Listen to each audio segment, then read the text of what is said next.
തൃശൂരിൽ നടക്കുന്ന സംസ്ഥാന സ്കൂൾ കലോത്സവ വേദിയിൽ കാണികൾക്കിടയിൽ വലിയ കൗതുകം സൃഷ്ടിക്കുന്ന ഒരു പാരമ്പര്യ കളിപ്പാട്ടമുണ്ട്, ഏടാകൂടം. കാണുമ്പോൾ വളരെ ലളിതമായി തോന്നുന്ന ഈ മരക്കട്ടകളുടെ കൂട്ടിച്ചേർക്കൽ യാഥാർത്ഥ്യത്തിൽ ബുദ്ധിയും ക്ഷമയും കൈവേലയും ആവശ്യപ്പെടുന്ന ഒരു കലാരൂപമാണ്. ഈ കലയുടെ പിന്നിൽ 20 വർഷത്തിലേറെയായി പ്രവർത്തിക്കുന്ന കലാകാരൻ ഉണ്ണി വ്യത്യസ്ത ആകൃതികളിലുള്ള മരക്കട്ടകൾ സൂക്ഷ്മമായി തെരഞ്ഞെടുത്ത് അവയെ തമ്മിൽ കൂട്ടിയോജിപ്പിച്ചാണ് ഏടാകൂടം രൂപപ്പെടുന്നത്. ഓരോ കട്ടയും പ്രത്യേകം രൂപകൽപ്പന ചെയ്ത കലാസൃഷ്ടികളാണ്. മരത്തിന്റെ സ്വഭാവം മനസ്സിലാക്കി അതിനനുസരിച്ച് കട്ടകൾ തിരഞ്ഞെടുക്കണം. അവയെ കൃത്യമായി കൂട്ടിയോജിപ്പിച്ചാലേ ഏടാകൂടം പൂർണ്ണമാവൂ. ഇത് സാധാരണ കൈപ്പണിയല്ല, ഒരു കല തന്നെയാണ്, ഉണ്ണി പറയുന്നു. കാണികൾക്ക് ഏടാകൂടം അഴിച്ചെടുക്കാനും വീണ്ടും അതേ രൂപത്തിൽ കൂട്ടിച്ചേർക്കാനും ശ്രമിക്കുന്നത് തന്നെ ഒരു വെല്ലുവിളിയാണ്. ബുദ്ധിശക്തിയും ശ്രദ്ധയും ഒരുപോലെ ആവശ്യപ്പെടുന്ന ഈ കളിപ്പാട്ടം കുട്ടികളെയും മുതിർന്നവരെയും ഒരുപോലെ ആകർഷിക്കുന്നു.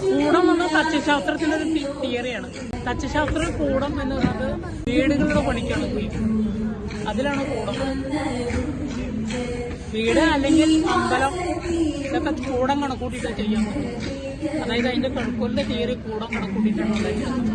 അല്ലാതെ നമ്മൾ ഇരുമ്പ് വെച്ചിട്ട് കെട്ടിയെടുത്ത് വെച്ച് വെള്ളിയെ പറ്റി നടക്കില്ല. ആ തിയറി ആദ്യം അറിഞ്ഞതിന് ശേഷമാണ് ഒരു വീടുണ്ടാക്കുമ്പോൾ ഇത്ര കഴുക്കോല് നീളം വേണം, ഇത്ര കോടി നീളം വേണം, ഇത്ര ഉത്തരം വേണം, ഇത്ര നീളത്തിന് വന്നാലാണ് ഇതൊക്കെ ഉൾപ്പെടുത്തിയിട്ട് നമുക്ക് നീളം കണക്കൂട്ടാൻ പറ്റും. അതിനാണ് കൂടുന്നത്. പൗടം എന്ന് പറഞ്ഞാൽ കൂട്ടിച്ചേർക്കുക എന്നുള്ളത്. അപ്പൊ അതെല്ലാം കൂടി കൂട്ടിച്ചേർക്കാനാണ് നമ്മൾ ചെയ്യുന്നത്.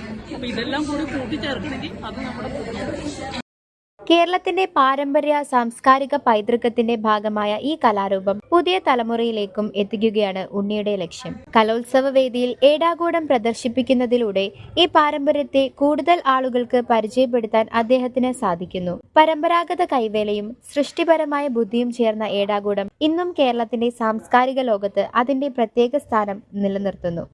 ZEDCO news, Thrissur.